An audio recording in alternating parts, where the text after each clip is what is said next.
inviting me to this special occasion to be with your postgraduate communications department and with Faculty of Social Sciences in UNER. UNER is one of the top 5 universities in Indonesia, so I'm honored to be part of this event with UNER, Universitas Airlangga. As I said just now, I've spent some time in Surabaya and I've spent some significant time as well in UNER as a visiting professor and many other occasions there as well. So I'm happy to be with you again, although this is through online communication. So today, our discussion today, our topic today, if I may go to the slide, okay, there, is on communicating trust and transformative CSR. I add the lessons from the past and present for Nusantara and beyond. For those of you who are not familiar with the term Nusantara, because I did invite a few people from international students as well, international colleagues as well. So Nusantara is the archipelago that is that's now known as more or less Southeast Asia. So it is something that a concept that has existed before the colonial rule, but it's been destroyed as a construct. And we in CenPRIS attempts to do here is to revive that vision of Nusantara that consists of Indonesia, Brunei, Malaysia, Philippines, Thailand, and this large space that's known as Nusantara, and it's a cultural space as well. So my research on CSR has been, I would say, a challenging one, because when I started to venture into CSR, I was the first. The course that we introduced in USM is the first course in CSR in Malaysia, and we were also the first one. And if you come to CenPRIS, you can take PhD in CSR. Already have about, I think, 5 postgraduates who have graduated with the CSR. 4 of them in PhD. I think one is in Indonesia, 3 others is in Malaysia. Another one is from China. So so it is. I remember when I started to teach CSR. In fact, I have a student who wanted to do CSR with me, and she was a special officer of the minister at that time, and the minister was in charge of consumer affairs. And I asked her to ask the minister about his view of CSR. But the minister, by the way, is still a minister in current cabinet. And he said, "What is CSR? Ceras Sugar Refinery." So they did not know what CSR is, and he was in charge of consumer affairs, right? But now we talk about CSR, and people know what CSR is, more or less, right? Corporate social responsibility. So now it's easier to talk about CSR. It's easier to venture and discuss CSR, right? But I'm not just a student of CSR. I'm also a critic of CSR. So I'm not here as person who promotes CSR blindly, but here as a person who studies CSR, examines CSR. Although I'm also responsible for the CSR, the first CSR committee founded in Penang as well. So let's start with our first slide. I'm asking you to pause for a second and ponder. What have we done to our world, to our communities, to our environment, to ourselves? Where are we racing towards? Where are we going with this whole development idea? The next slide. What is happening to our river? Look at what we have done to our river. It's polluted. almost all big cities in Southeast Asia, right? Malaysia included, by the way, but are polluted. Right? By the way, today I have other friends from Indonesia, my students who are I'm supervising as well. Yeah? From one is Mas Muzakir, who is from who's teaching in UNESA, Surabaya, right behind me, Mas Muzakir there. And across me is Mbak Iko from Banten, studying on Halal and Toiban.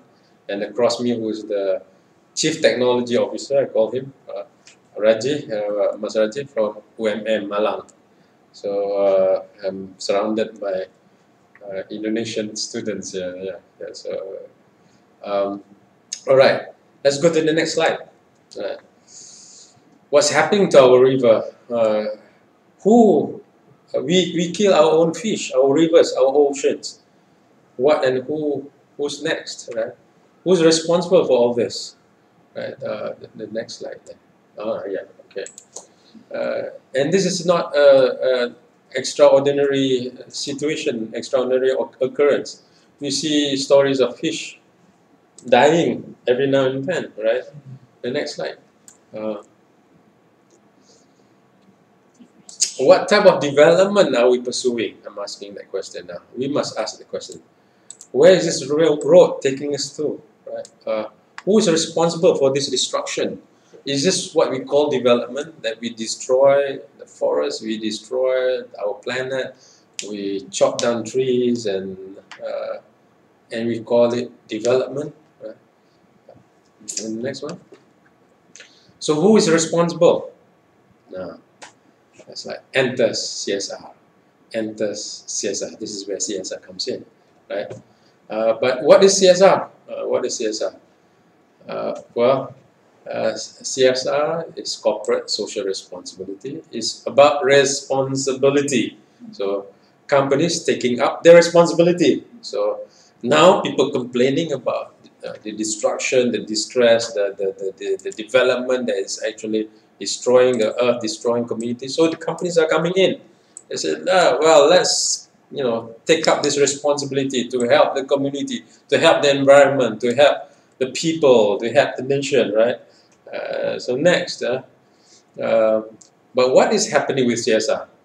Are companies becoming more responsible? There's a big question mark there. Are companies becoming more responsible with CSR?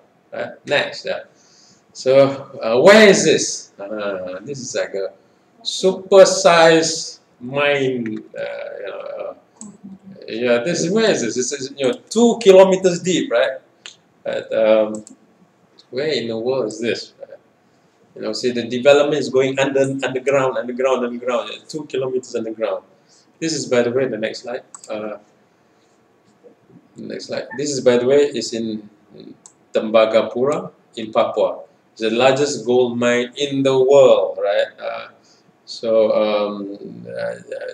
Carried out some research in Papua. I met some people over there. It seems like they feel that they are being cheated, and mostly it's directed to the government. But we know behind all this is also a big company, right? A big company that has disproportionately exploited the Papua, the people say that if the gold, the revenues from the gold, right, that is being mined from Papua are given to them, they'll be financially independent, not just them, but the children of the children. So they are resentful. Many are resentful. And if you look at the whole resistance, a whole movement in Papua that is fighting back, is very much because of the resentment of the development, of the capitalist-led development. So this is what's happening with CSR, right? And if you look at CSR as a practice, right? Now there's reporting system for CSR. Now the companies with the best reports, the thickest reports, are the companies that are the most exploitative. These are the mining companies. This is the timber companies, so the oil companies, they have the best reports, right, of CSR. This is what's happening with CSR. The next slide. Is this the kind of work that we want in our society? Rummaging through the rubbish, looking for food, looking for things that can be recycled. Why do we create such a waste? So much waste that we create. Is this socially responsible? Next. What's happening to our families, our children, and to the children of our children, people lying on the street, right? Should we allow this to happen? And it is happening in cities throughout Southeast Asia, right? Let alone the world. I remember, by the way, I wanted to do management, business management when I started my first degree. And I went to the States. And the biggest issue of United States at that time was homelessness. So I said, how could the richest country in the world have millions and millions of homeless people? And when I continued to do my PhD in UK, in London, right? Again, I see homeless people. My PhD was in London School of Economics. If you go down the halls, right, go down the buildings from LSE, you see people begging for money. Spare some change, please. Spare some change, please. Right, on the streets of London, right? And that's a contradiction. The richest, and this is the center of finance, right? The financial center of the world, and you have the poorest people, like on the streets. Is this development that you want? Is this the success of businesses? Right? Next. And how many times have we looked away? How many times have we walked away from problems of society, from problems of poverty, from problems of destruction? Right? Too many times, right? Too many times. And we must ask ourselves, is this the development? Is this the life that we, you, and I wanted? Is this the kind of life that we want? Are the companies and the people part of the solution? Or more likely, they are part of the problem? We built these big, tall buildings, right? In cities throughout Southeast Asia, in KL, in Jakarta, in Surabaya, right? And we call them development. We call it development, right? Is this development that we want? You know, do we need another mall? We built, Surabaya, excuse me, right? But I'm going to say this.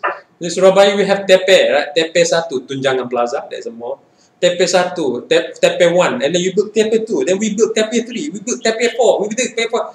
How many TPs do we need? How many Tunjangan Plaza do we need, right? Is this the kind of development that we want? Is this the kind of development that would wipe out poverty? This is the kind of development that will bring out well-being. This is the kind of development will increase, enhance our quality of life. The answer is no, right? And next. So with destruction comes distrust. With destruction, with distress, with poverty, right, comes distrust. People become distrustful. They distrust the companies. They distrust the government. So is this what's happening with CSR? And the so-called responsible companies behind the CSR, right? All right. Quite recently, we published together with my students as well, and we published a book on CSR Islam. Some of the presentation today will be coming from points from this book. So I will reflect from time to time about CSR Islam, and but what I want to do is to connect to the principles underlying what we have written, and then we'll talk about the larger context of CSR, right? So how do we communicate trust? This is what the presentation is about. And how do we create transformative CSR, right? Now, if you look at the transformative CSR process, right? the whole idea of communicating trust will fail unless we start from the beginning. Because responsibility, if you break it into its major components, right? Companies, organization starts with responsibility in being. So the intent, the intention, the niat, the purpose, right? The thinking, the paradigm of operating, the paradigm of operations must be responsible, must be coming from a paradigm of responsibility. Bermula dengan niat, ya, semuanya bermula dengan niat. Ya. Niat is a word in bahasa Indonesia, Malaysia, which means intention. What's the intention of this organization? The raison d'être, the reason of being, the reason of existence. So, at the beginning of all organization, of all businesses, is the intention. So, this must be the beginning of CSR, the beginning of transformative CSR process.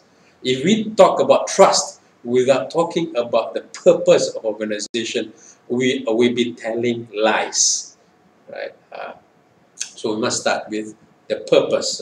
Second, the responsibility in doing.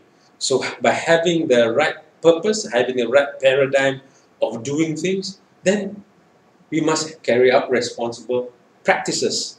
And this is where CSR is about, right? To translate responsible intention, ethical intention, moral, spiritual, ethical, good intention, good purpose, good mission, good vision into practices, responsible processes, responsible products, hiring the right people to do the right thing, implementing, establishing the right processes. So this is the other part. And then we talk about responsibility in communicating, meaning conveying about the purpose, about the people, about the processes, about the products, and the portfolio of the company, truthfully, right? Truthfully. So there is responsibility in communicating, and you find it hard to communicate trust without having responsible business practices, without having responsible purposes, right? So this is the transformative CSR process. So we must transform CSR first before we talk about communicating trust, right? Next. So right now hujan yang deras di luar sana ni, sangat hujan lebat kalau bahasa di sini. It's raining cats and dogs outside right now. Sama hujan lebat. Ya? Sama juga bisa hujan lebat ya kan. Kan sering dengar hujan deras. Oh, deras. Kan?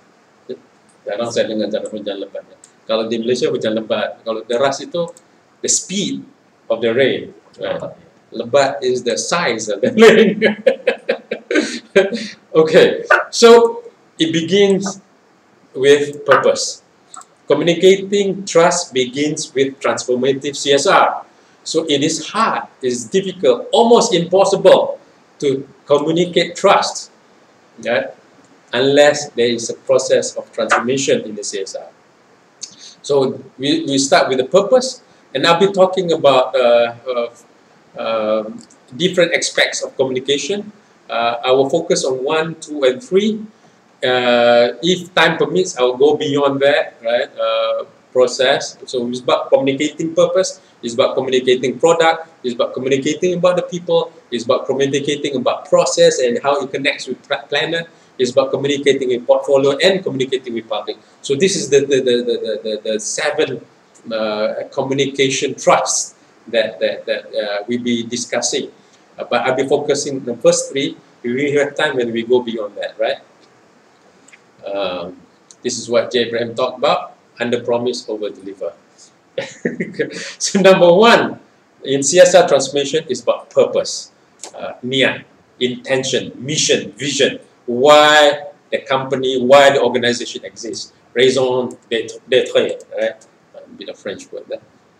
So now CSR generally has been externally focused. So when people talk about CSR, what do we think about? People giving up checks, going to some orphanage, painting the walls, something. Kita pergi sana, kita membantu orang anak yatim, kita kasih makan kepada gelandangan, kita pergi ke rumah orang miskin, bangunkan rumahnya. So we go to the poor, handing out money, handing out food. That's usually the orientation about CSR, right? About reaching out. But what CSR begins with reaching in. So it is not often, too often, it is not anchored to the core of the organization, right? The core of an organization must be having the right purpose first. So CSR is often not linked to the organization raison d'etre, the organization reason for existence, and is often related to the most important stakeholders. For companies, the most important stakeholders is the shareholders. Now they talk about stakeholders, right? Companies and Michael Porter, the most cited scholar in the world, right? We'll talk about the shared value and all that, right? But, and if I draw from our book CSR Islam, the number one partner is the Almighty. The number one partner is God. And if we connect to the higher purpose, right, we are connecting to the most powerful part of CSR. And that is the most transformative part of CSR. And I will demonstrate that in the presentation. And the essence of true success lies with the higher purpose of the organization. And this is where CSR must begin. Changing the core, changing the heart, and communicating the heart from heart to heart, right? So where do we begin? We said we begin with the golden heart, with God and good intentions in our heart. Begin with the golden heart, with God and good intentions in our heart. At the beginning, in the middle, at the end of every day, every week, every month, every quarterly, every year. So you always be looking at why are we doing this? Why are we establishing this organization? What are we doing? For whom are we doing? What higher purpose are we serving? That is transforming the purpose, right? Centering the purpose to a higher purpose, right? What am I talking about? Yeah, let's before you go to the next slide. Let's talk about cosmetics, right? If we talk about cosmetics, right, what is the sin of cosmetic industry? What is the sin of cosmetic industry? Oftentimes we will talk about animal testing. Before you use that mascara, that thing that put in your eyes, right? You test it on animals, on rabbits, kelinci. Bahasa Malaysia is arnab. Kita uji dulu di mata arnab atau mata kelinci itu, right? Antara rabbit itu kalau tidak buta, kita and then we go to the monkeys, right? Kera, right? Monkeys, they don't, maybe 8 of 10 monkeys go blind. Then we got to improve the product further, improve, and then maybe 5 do not get blind. And improve further, improve until only maybe 1 or 2, and then okay, we're ready to testing now. And that's what's happening with animal testing in the cosmetic industry. For the sake of beauty, we hurt animals, we kill animals, right? But then somebody, an anthropologist, right, by a woman that thought about this animal cruelty, she designed a different company. She searched for a new soul of cosmetic industry, right? And established a new line of cosmetic product. And suddenly, it thrives. What's the name of this company? Next. The Body Shop. Body Shop is an example of a truly CSR company. It begins with the heart of the company, right? What does she say? Her name is Anita Norodik, by the way. She says, I want to work for a company that contributes to and is part of a community. I want something not just to invest in. I want something to believe in. So she created a company, a cosmetic company that is free from animal testing. So it's against animal testing, right? What happens? She created a product line that is known as Body Shop, but she not only succeeds as a company, right? But she shamed a lot of other cosmetic companies and transformed the industry. So her CSR ethical leadership transformed the cosmetic industry. So a lot of other companies become followers to her because they are being shamed. But all this while they harm animals, but with the realization, and maybe they see they want to have profit as well, right? You see a whole host of other companies follow suit her, follow her full body shop. And this is the power of the higher purpose, power of connecting with the Almighty, power of connecting with the spirituality of humanity. Spirituality, when we bring God into the company, God will be your number one partner, and you will never fail. You will never lose, right? And you know what she said about CSR? She said, CSR, I don't think it is working, because CSR has been hijacked by all these public relations companies. So you all in corporate comms, please listen to this. We should not want to be slaves of this public relations company who exploit CSR and suddenly lose out the real meaning of CSR. We must go and transform the corporate communication. We must transform the public relations companies to make them become more ethical, more moral, more sensitive to the needs of the community, to the needs of those who are being exploited, including the voiceless animals, right? So, if you look at the whole idea of state of being, responsible being, right? And the next one, next slide. So CSR, first transformation is about transformation of the purpose. It's about recentering the purpose. Begin with the golden heart and communicate the heart. So when you have that purpose, you communicate the purpose. What your company is about.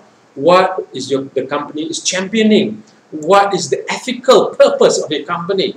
You communicate it from your heart to another heart. Communicate. And this is a more powerful form of communication, more powerful form of corporate communication. We are appealing to the ideals, to the higher purpose. This is more powerful.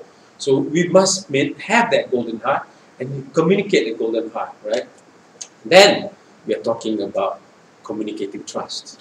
So that is the first one, talking about the second one. So the second one is second CSR transformation is about product and putting the purpose into the product. Product is, when we talk about product transformation and we communicate about the product, we want to communicate it truthfully.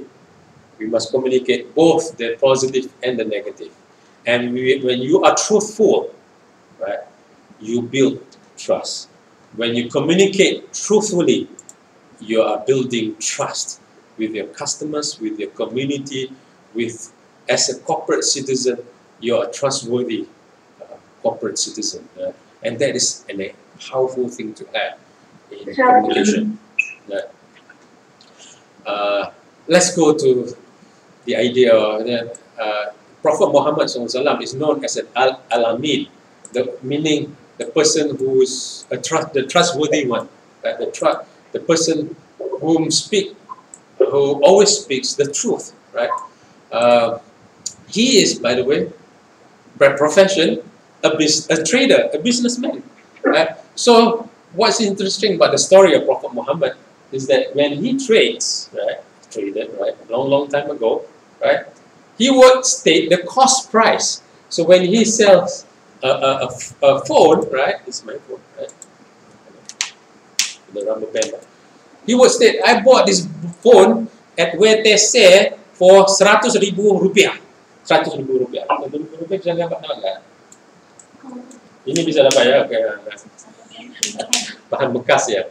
Ataupun di mana tu di tempat yang preman-preman jual, apa nama? Pasar apa? Pasar Malay. Pasar apa namanya? Wonokomo. Okay, tak tahu lah. Bisa dapat. He would state, yeah, this is the cost price. I bought it for 100,000 rupiah. I bought it for $100 or something, whatever. And it's up to you how much you want to give, right? So people think, oh, this is crazy. Now you cannot do that, right? But you know what? During his time, when he states the price, is being honest, right? And not only that, he will tell the bad and the good side of things. He was being truthful. He's being marketing for the product, but he markets the bad and the good as well. So they say, if you talk about this right now, is that possible? Well, he became one of the most successful traders. So successful that a woman, a rich woman, probably billionaire by today's standard, right? Say, well, this is beautiful, right? I'm going to marry this man. His name is Siti Khadijah. And that was Prophet Muhammad's wife.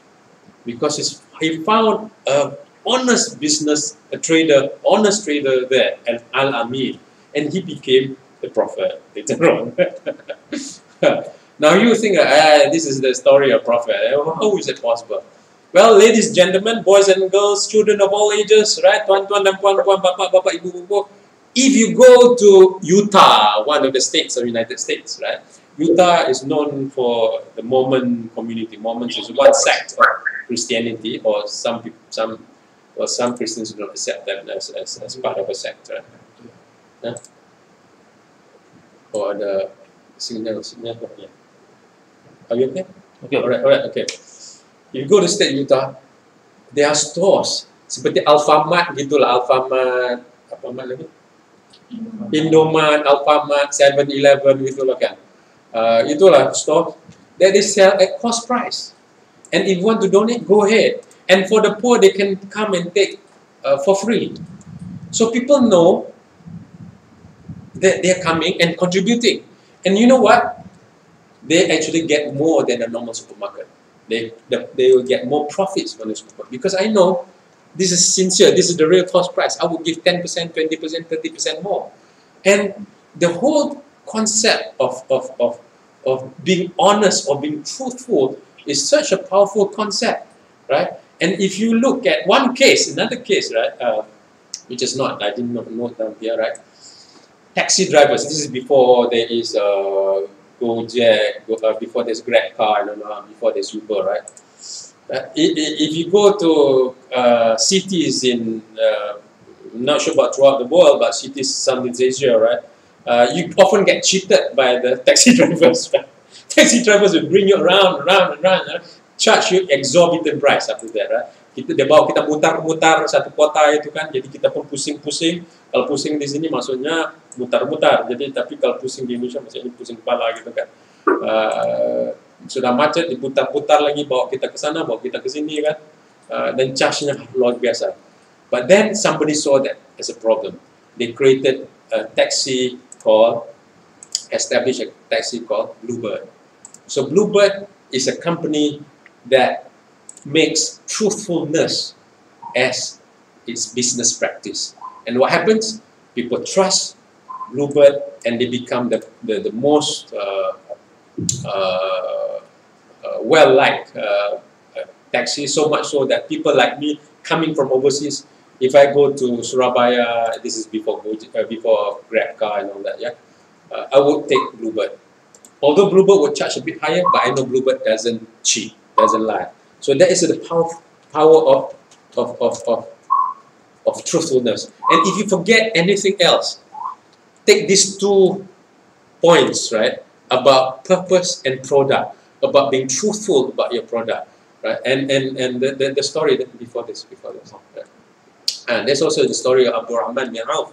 Abdurrahman bin Auf is the richest man during Prophet Muhammad time, right? Now his concept of business is trust through low price, but truthful about quality. Which I think is a bit more.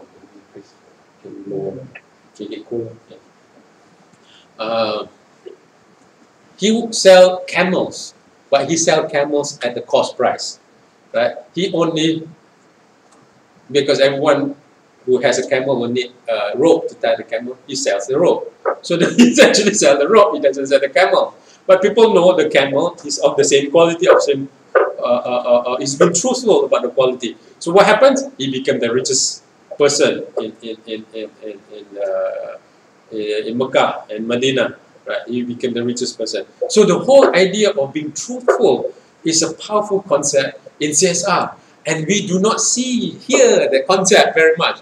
It's being promoted in CSR. And yet being socially responsible about product information is actually important thing, right? So, ladies and gentlemen, if you're in corporate communication, you ask your bosses, how is the marketing promoting CSR? Are you being truthful? Do you promote the bad and the good at the same time, right? Or are you promoting only the good, right? And that is not being truthful, right? And how many Muslims, how many non-Muslim, how many faith-based communities promote their products truthfully? I challenge them, right? To promote products truthfully. Right? But you see what happens if you do not promote truthfully. If we go to the next slide. They happened in China. This is what was during the melamine incident, where they put melamine. There were companies that put melamine. Melamine is a type of, you can call it plastic, right? They put in formula milk for the children to drink, susu untuk bayi minum itu, untuk menaikkan konten proteinnya gitu. So that increase the content of protein. So when when you measure it definitely higher in content of protein. What was the effect of this? Babies die. Babies die. Hundreds more become sick, right? Damaged almost permanently. The kidneys get damaged, right? What happens? And this is what happens when we are not truthful. In fact, we cheat, right? Using other things, using other methods of cheating. And this happens almost throughout all the industries, right? These industries do not practice socially responsible product development, product content, product disclosure of information. Right? But you know what? The impact is not just for that particular company. The impact, the next slide please. The impact is a whole host of other products and companies are being affected by the bad reputation of this company that is poisoning the formula milk for the babies. A whole host of companies. This happens a decade ago, right? So a lot of other companies will say, product from China, we got to be careful. We cannot trust the Chinese product, right? So it affects a whole host of companies. A lot of companies being affected by this bad reputation, right? Kita ada peribahasa di Nusantara ya, kerana nila sedikit rosak susu sebelanga, kan? Because of that little dye affecting the whole pot of milk, right? That's more or less the translation of it. And it didn't stop there, right? FDA, what is FDA? Federal Drug Authority Agency, right? Of United States established its presence in China. Now we have colonization happening again, right? They come and colonize us again because we do not govern ourselves, right? They come back to govern us. They come back to regulate us. This is what's happening, ladies and gentlemen. So Federal Drug Agency Authority, right, coming to China through a different office, right? And they want to monitor, right? And this is what happened when we do not have socially responsible practices in our product development, in our product production, right? And that is sad. That is sad. The next slide. But you know what? When we are truthful about our wrongdoings, our downsides, right? And like in this case where they actually disclose the complaints, disclose their problems, right? And people develop as a service apartment company in UK. People begin to trust them. Well, this company tells the truth. And what happens? People begin to trust, people begin to want to deal with the company even more. So the idea of disclosing information, the idea of being corporate communication that communicate truthfulness, the negative as well as positive, has its strength. And the strength is about building trust. Right? Next slide. So the whole, and there's a hadith about this, right? That you will not get God's blessings until and unless two-person parts, the seller and the buyer parts, by disclosing the good and the bad. Right? So we must practice that. And you must be thinking about this. But again, are we discussing this in our universities? Are we discussing this in courses? But is this type of marketing taught in SOM, School of Management? Is it being taught? Or are we teaching only, promote only the positive? When you write only the positive, right? No, do not disclose the negative, right? In fact, we suppress the negative, right? When we communicate public relations, we go with the positive. Now, I like to share with you one little story, right? My father-in-law is a chairman of one of established banks in Southeast Asia, and then the banks is also in Indonesia, right? And we actually have access to the company, and we carried out some research, CSR research company, and we have the public relations officer speaking there. The public relations officer did not disclose, did not want to speak truthfully, right? Only talk about the positive. And by the way, we have access. We come from the chairman daughter. My wife also is a professor as well in management, right? And we went together and interview. And again, so corporate communication has become the professional corporate liars, right? Public relations have become public liars. We do not want to have this. We do not want to define our life based on lies, right? That's bad, man. That's really bad, and it is not ethical and it's not socially responsible, right? So, the second transformation is a transformation about the product itself, right? The third transformation is the third CSR transformation is about people. So it's about purpose. It's wrongly spelled a bit there. It's about putting purpose together with people. If we bring in the right people, bring out the best in people, communicate with your people, communicate about your people. What do I mean by this? And you will fly. Like just this baby, she's flying right now, right? Okay. So the next slide. I'll give you one example. And I carry out this research in Surabaya. Is a beautiful story in Surabaya, right? And I'll show you the product that I bought. It's a story about tiara, right? It's a story about tiara. Company called Tiara. It's a tiara handicraft. It's a company established by Titik Winarti, right? It's Tiara Handicraft. Tiara Handicraft hire mainly persons with disabilities, right? Person with disabilities, and also youngsters from outside of the city, right? And they come in. They have a little space for them to stay, and they're trained to become a craftsman and craftswoman, right? And they build crafts items using recycled materials. So this is the thing. I'm giving an example. I bought this one from Surabaya from Tiara Handicraft, right? And it has lasted me more than 10 years, right? And you can see it's old, but it is strong. No one builds bags like this, right? But these folks, they build bags, strong, good, from recycled materials, and they are persons with disability, right? So what happens is social responsibility that is people-centered, people-centered. Ibu Titi hired them. I went to them. I was at the time researching together with a bunch of Perbanas, STI Perbanas students. Right, I went there. I see the machines. They get CIMB Niaga to partly sponsor part of the CSR, and also BNI juga ya, Bank Negara Indonesia ya, itu partly sponsor them as well. So and so they have recycled paper. Single mothers, persons with disability, youth from the disadvantaged, from rural, working together, putting together products, and it's a beautiful enterprise. This is socially responsible. This is a story about the people, right? This is the tiara story, right? And there's also a tiara there.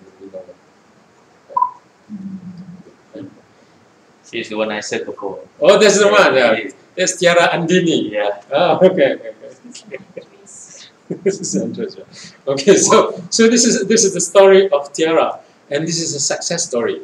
It has changed people, it has changed mindsets, and it's a powerful CSR story to tell. And it's from Surabaya, right? So if you in communications, go there and tell the story to the world.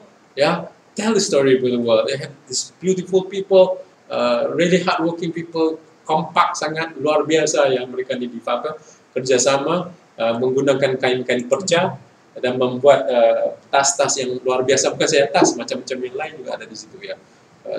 This is a great story to tell. Now let's share with you another story from Indonesia as well. This is Finger Talk. Finger Talk is a restaurant, right, established by Mbak Disa, and hiring only persons with disability. Well, not hiring only, but there are people who you go there, you got to use your fingers to talk, right? What's that?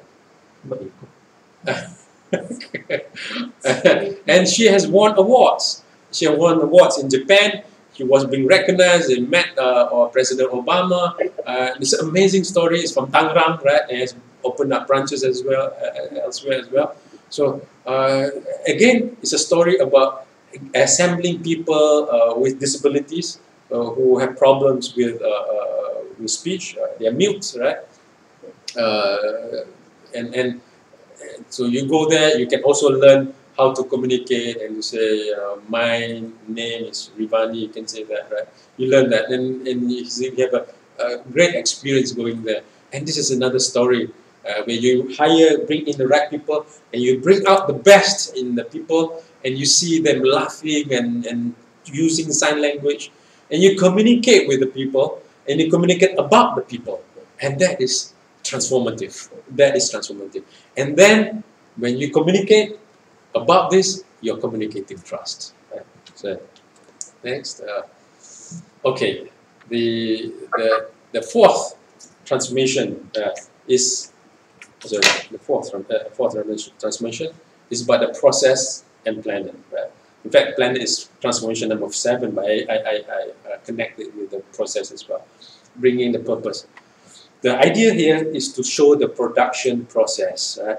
You want to make it transparent, and you want to communicate the transparency. The communication of trust depends on the transparency. How transparent are you in the business production processes, right? And this has become a global movement.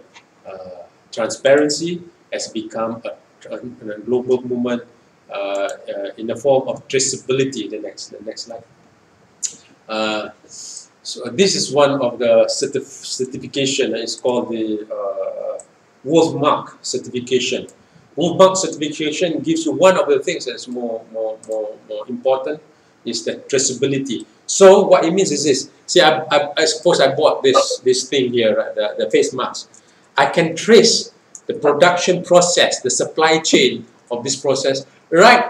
Who produces the wool up to the sheep, to the farm. You trace the production process and you communicate the production process, the information, right? This is corporate communication, by the way, yeah? Throughout the supply chain process. Just like in Islam, we talk about how we maintain the authenticity of hadith, of Prophet Muhammad's sayings, right? It's through the traceability process. Is the silsilah ya, apa namanya, riwayat, the perawi. We even check who the perawi is, who is narrating, the narrator and the narration is being verified and certified, right? So the whole process of certification is a process that is socially responsible, and we want to show, and people want to know, am I exploiting somebody? The whole in the story of blood diamonds, right? Blood diamonds, I didn't put it in. The diamonds that are being sold on the streets of London are sometimes known as blood diamonds because they exploit children to mine the diamonds, right? And beat them up. And then there's a movie called Blood Diamonds, Leonardo DiCaprio, right, is the actor in this one, right? You know, people die, right? So the idea of communication, the supply chain, the transparent supply chain has become part of socially responsible practice, and it is part of CSR, right? So next, so another company called Houdini. Houdini is in Spain, Sweden, and when my research in Sweden, I'm fascinated by the Swedish people, the Swedish philosophy rather. The Swedish has this philosophy of lagom, which means not too much, not too little, just enough, just right.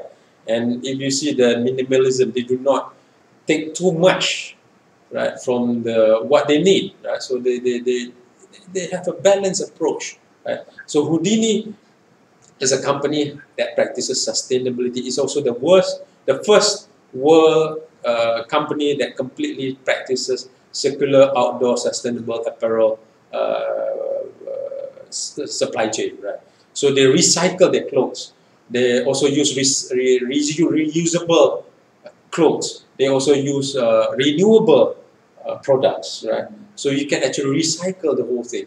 They go to the extent of next. Also, we look at what they say, and sustainability is the heart of everything we do.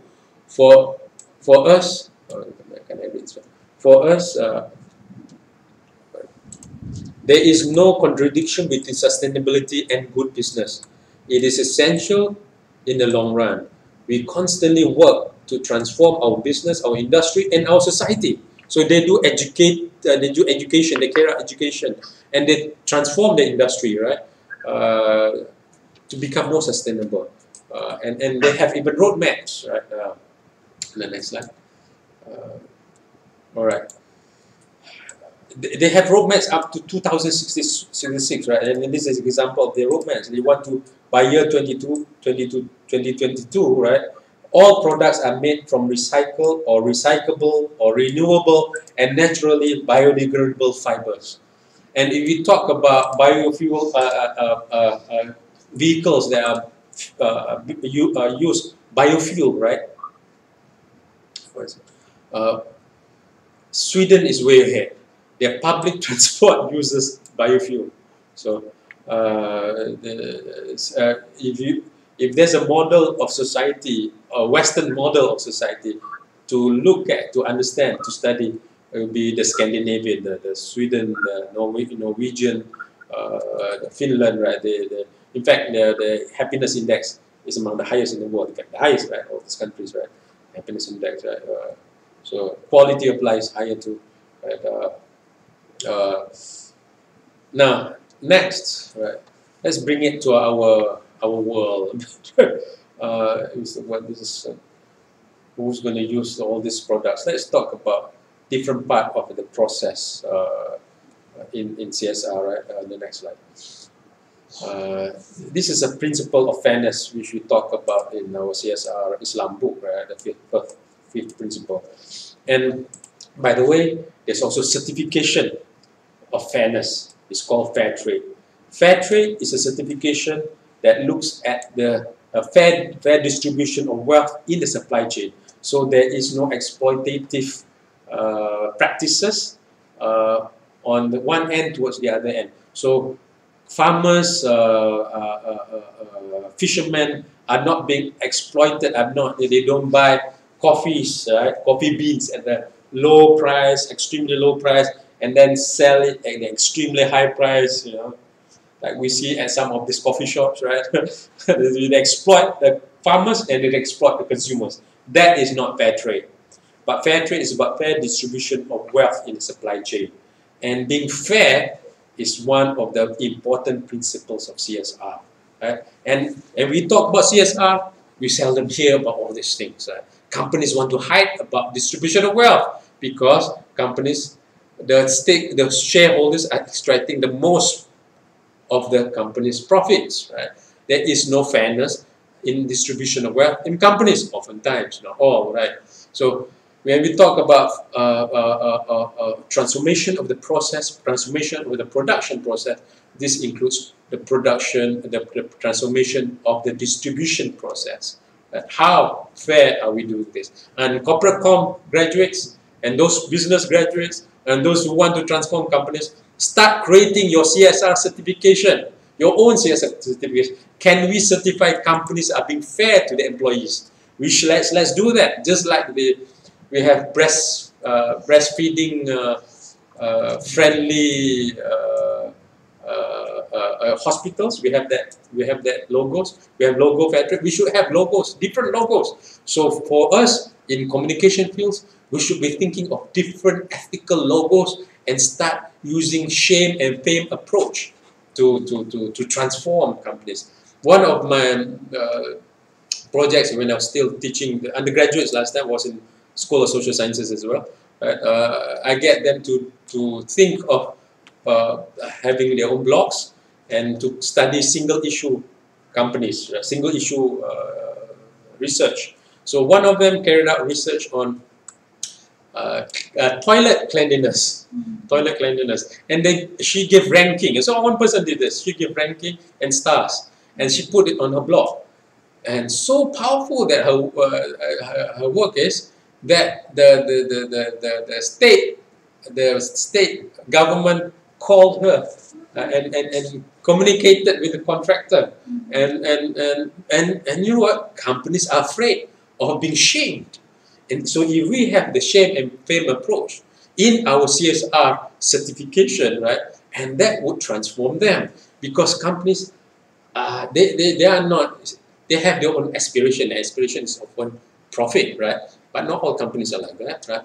But they have one common denominator. They're afraid that their reputation are being tarnished. They're afraid of being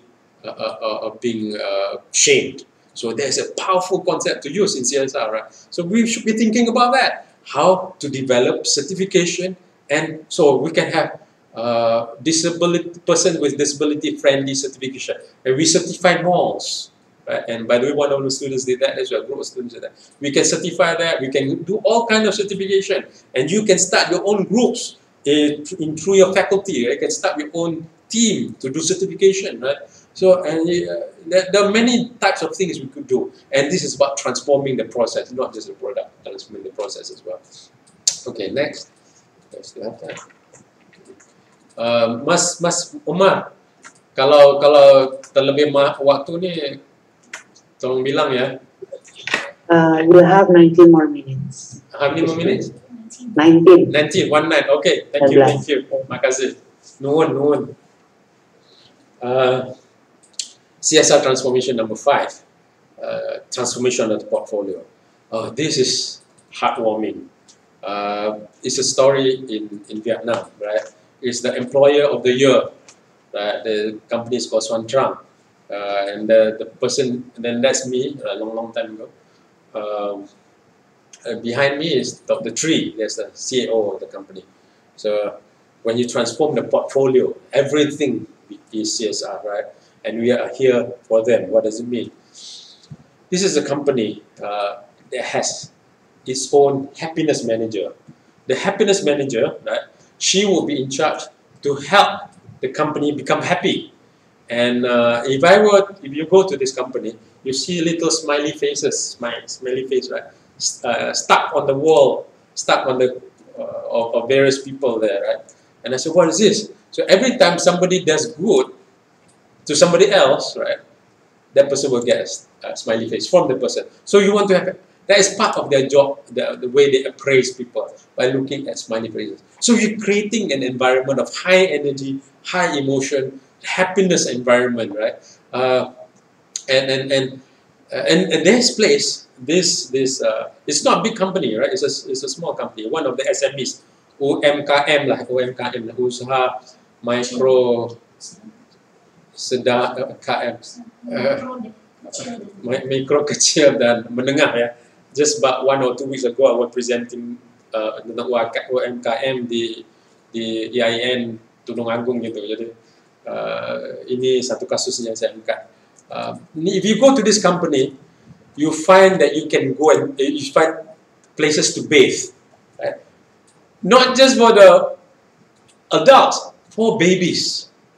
So it's a family-friendly company.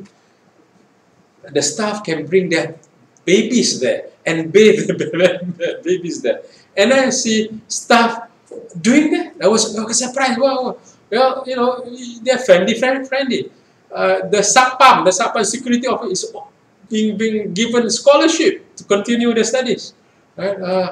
And the people there are given scholarship to continue their studies. I brought them, you know, they brought a bunch of them over here in Malaysia, in Penang. Every now and then, I'll meet them as well, to see how businesses are run in Penang. And some of them become successful entrepreneurs and left company. But then during special occasion, which is this occasion, is one of the spring festival in Vietnam. So our coincidentally was there. They come back and they love this company and they become a network of companies that support this company, right? But you know what? I tell you something. They turn CSR into a mission. They have this book, right? And this book is about stories of different people that they have helped, right? Through their CSR projects, right? They help the blind, they help the cataract cases, right? So that people can see again and all that, right? And when they hire new employees, they will tell them, they show this book, right? This is the reason we are here. We are here for them. We are here to help them. So they do CSR, they don't do media coverage. They keep it as a secret. So it's a very powerful corporate communication. It's internal corporate communication. It gives purpose, meaning to the employees. I'm here to help these people. We are here to help these people. They turn social responsibility into a mission. They turn a social responsibility into some form of loyalty, employee loyalty, attraction, right? So you see how powerful when you transform the portfolio of the company, the total portfolio of company into CSR. And by the way, we see Dr. Tree standing at the back there. I was giving the talk. He was not giving the talk. I was giving the consultancy. And every time I spoke one sentence, he will speak about one paragraph. I said, Dr. Tree, how come you have to translate my English into so many words? No, he said, because what you said corresponds to what we have over here. So I get inspired. So he's like the enthusiastic kind of, the very energized kind of CEO. You know what, the last time I met him was through Facebook. He has his head bald. I said, what happened? Botak, palanya dibotakin gitu kan. Digondolin. I said, what happened to you, Dr. Tree? He became a monk, jadi bitsu. He became a monk. He sold his company. So he's like, wow, it's like amazing.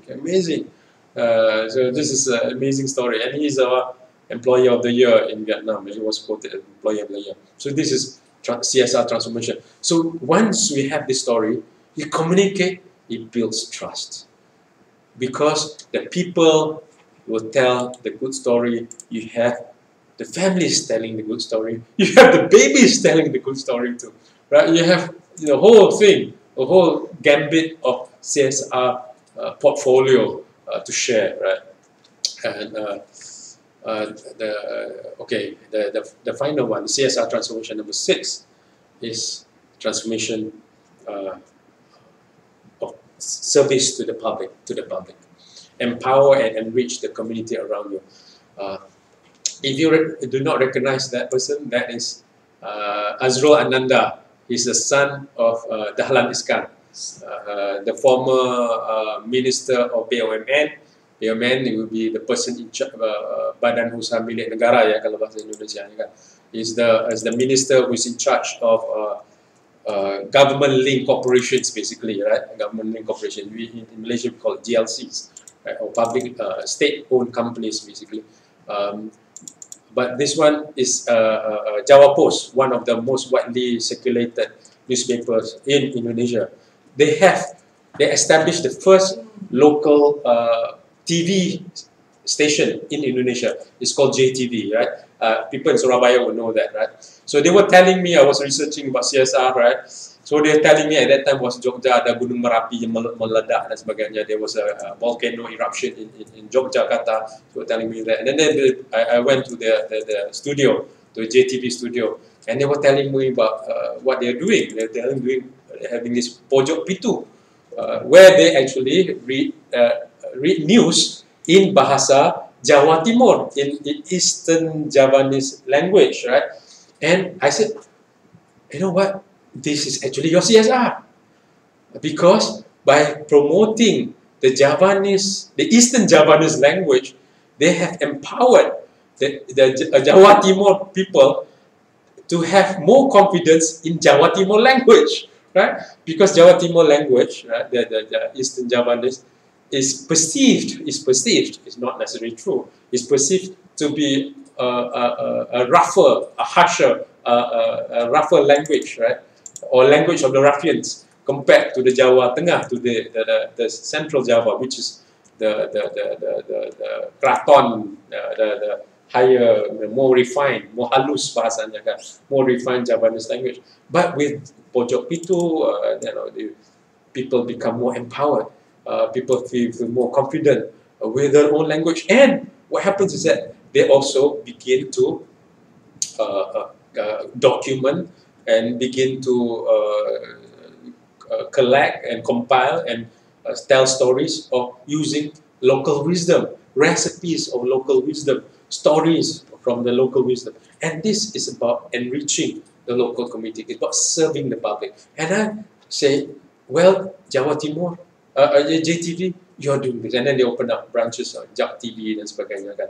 Itu luar biasa. And at that time, I have the privilege also, it's my eventual visit to meet the president. So the president was also briefing me and talking to me.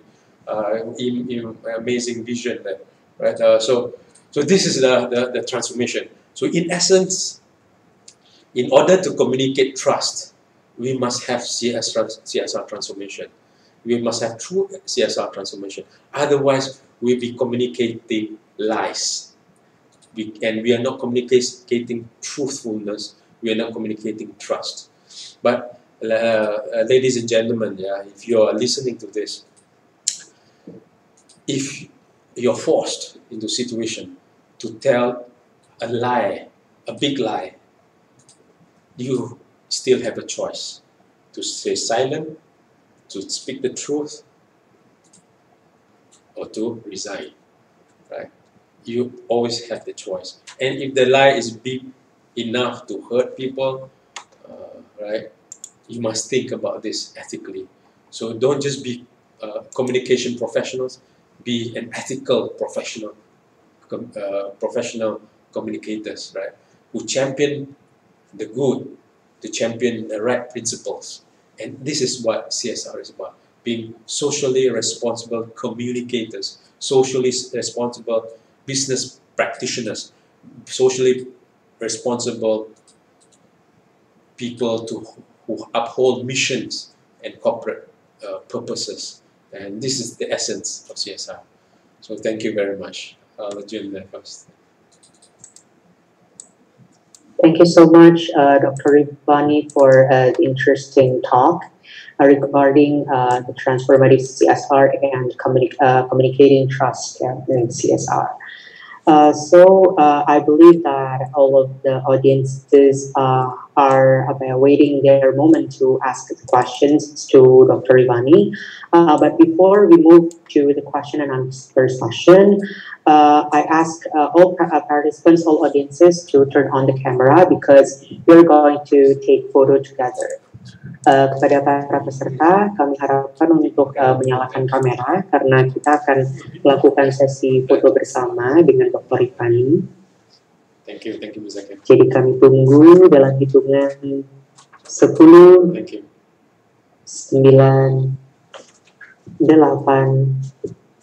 7, 6, 5, 4,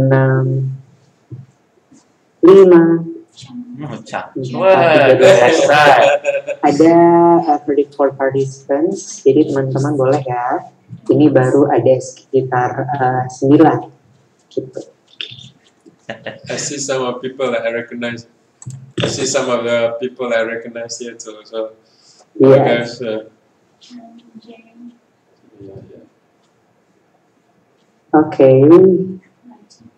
There are only 10 people. Oh, no, no. Only 14 people ya. but, Ada lagi kira-kira oke. Okay, everyone, please give your best smile. Berikan senyum terindah. senyum aja lagi. Oke, mari bersedekah ya. Di bulan puasa Sedekah, ini. yes. Senyum. Senyum itu sedekah. Okay. 3, 2, 1. Okay, one more. 3, 2, 1. Oke, satu angkat tangan dulu. Okay, boleh jempolnya. Jempol. Thumbs up. 1, 2, 3. Okay, thank you so much. Okay, just like what Dr. Reevany mentioned, that CSR is talking about responsibility, that companies have to take their responsibility. But ironically, up to now, there are some social conditions that breaks our heart, yeah, especially close to our hometown, close to maybe for us as practitioners, some places close to our companies. There are still some places that have a poor condition. Therefore, transformative CSR is needed, yeah, ladies and gentlemen, that transformative CSR starts within the intention of the company, the purpose of the company, why the company or organization exists. And especially transformative CSR is also related to the people, process, product portfolio, and also how the company tries to communicate the CSR itself to the public. So one of the essence of CSR is being socially responsible to communicators. That when we talk about trust, it is starts with how the company builds its truth to the public. So we're moving on to the question and answer, Dr. Reevany. The first question is from our very own student, Mrs. Widya. Her question is, as we know that we are in COVID-19 pandemic, and then if we talk about CSR, of course, it is related with effective communication because although we have a good program of CSR, if it is not balanced by effective and good communication, then it will be ineffective.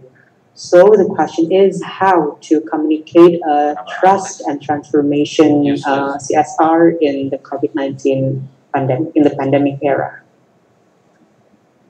Okay, let me understand that. Let me understand that question. As we know that, and then we talk about CSR, of course, related with effective connection. Although we have a good program, if not balanced, effective, that will useless. Will Useless. Oh, okay. All right. The idea of being socially responsible is about if you're talking about communication per se in the context of not having you have the bad as well as the good, then you communicate both. You say this is you say, well, this is what we aim for, but this is what we have so far, right? So you communicate truthfully that way. As long as you're being truthful, you're being socially responsible, right? And if the moment we are not truthful, we are not socially responsible. So and sometimes when we convey the truth and people say, okay, I'm willing to take the chance. I'm okay. I'm okay with that goodness of that product, of that process, of that house, or whatever, right? Because some people have different needs. Some people have, and they have certain priorities in their purchases. And even though with those weaknesses, they're still willing to buy, or they're still willing to trust, right? Within, but if we do not, if we hide the weaknesses, we hide the negatives, and eventually people find out, right? One, it is not strategic. Secondly, it's not ethical, and then that's probably the most important thing, right? It's not being ethical, right? And if you want to be the bluebird of taxis, then we got to be truthful, right? That's the power of socially responsible. At the end, the right will win. At the end, yeah. If you believe that God is just, you must believe that right is ultimately a winning formula. I'm not sure I'm answering your question still. Okay. Okay. Thank you so much, Dr. Reevany. Hope it answers your question. Yeah, Ibu Widya. Okay. She sent love to this room. Okay. Okay. Thank you. So the next question is from Jay Sharma from CenPRIS. His question is, what are good or most effective ways of narrowing the gap between shareholder priorities for profit and the public good? For example, is external benchmarking, fair trade, laws and regulations, citizen shareholder activism, government business, and also SDGs partnerships. Thank you, Jay. Okay, right. All right. Okay, Jay, that's a very good question. As you know, Jay he has actually worked as a counselor in London himself. So he's back here. Now it depends on what particular goal are we talking about. But this is a general question, so I will answer it in a general way as well. It requires an integrated approach, but that said, because integrated approach sometimes doesn't mean anything at all. That said, I do see that CSR, a business-led CSR approach will fail, because business-led CSR approach often caters to the needs and the interests of business, right? So government must come in. So the legal framework must be there to regulate. Oftentimes, businesses do not want to over-regulate themselves. That's why one of the reasons CSR, the Global Reporting Initiative was initiated. Global Reporting Initiative, GRI, by the way. Those of you in corporate com, you must know this, because that's in companies right now, they have two reports, big companies actually. We have two reports. One is the financial report. The other one is the sustainability report or corporate citizenship report, or CSR report, whatever you call it, right? So this CSR report, one of the standards of the world, the world standards, is based on what's called GRI, Global Reporting Initiative. Right? I'm a GRI certified, by the way, but I'm not a consultant, so I don't do consulting work. Basically, I study it so that I can critique it. So certified.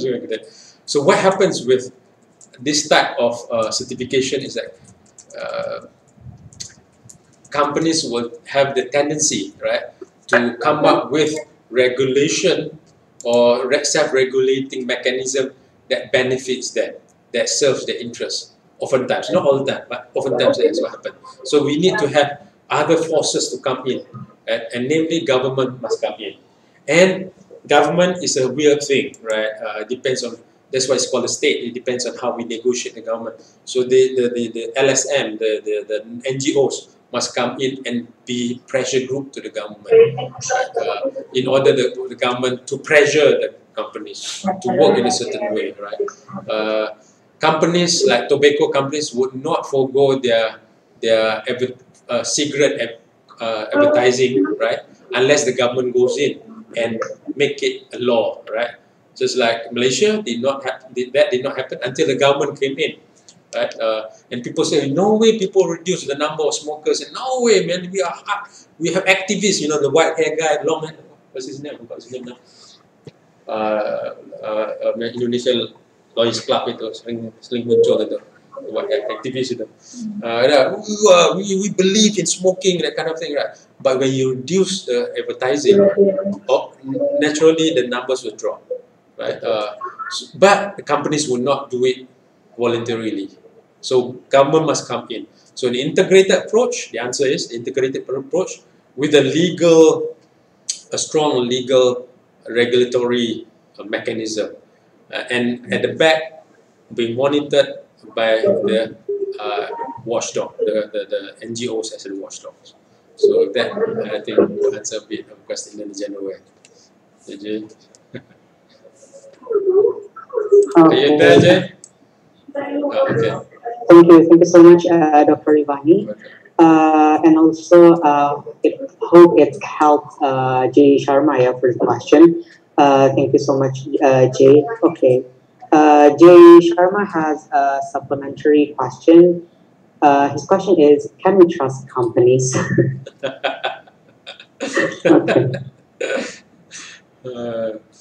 Okay. Can we trust companies? I mean, it depends on how the companies are being established and what the basis of the company is. There's a difference between Coca-Cola, McDonald's, and the one who sell bakso, rawan setan, or sate klopo di Ondomohen, or di rawan kakleto di Taman Bungkul. There's a difference between that, the McDonald's and the bakso and the burgers, and there's a big difference. The big companies tend to be much more distant, and they tend to be less trustworthy if you talk about trusting wise. But they are much more powerful in communicating their message, much more powerful. So eventually, they will say, well, whatever we do, people still go to McDonald's, people still buy Coke, people still, Sampurna, yeah. Right? So, yeah, I guess I'm answering your question there, right? Thank you so much, Dr. Reevany. Dear participants, do you have any other questions? Because you have plenty of times until 5 p.m. Yeah, or 6 p.m. in Malaysia. Yeah. What time do you breakfast over there? Jam berapa berbukanya? 5:26. 26, which is 6:26. Oh, I got to fly there to Surabaya because we we breakfast at 7:26. 7:26, which means 6:26 in Surabaya. Jadi kalau mau berbuka lebih awal tuh harus ke sana. Terbang ke Surabaya. Ya, kita ke sana.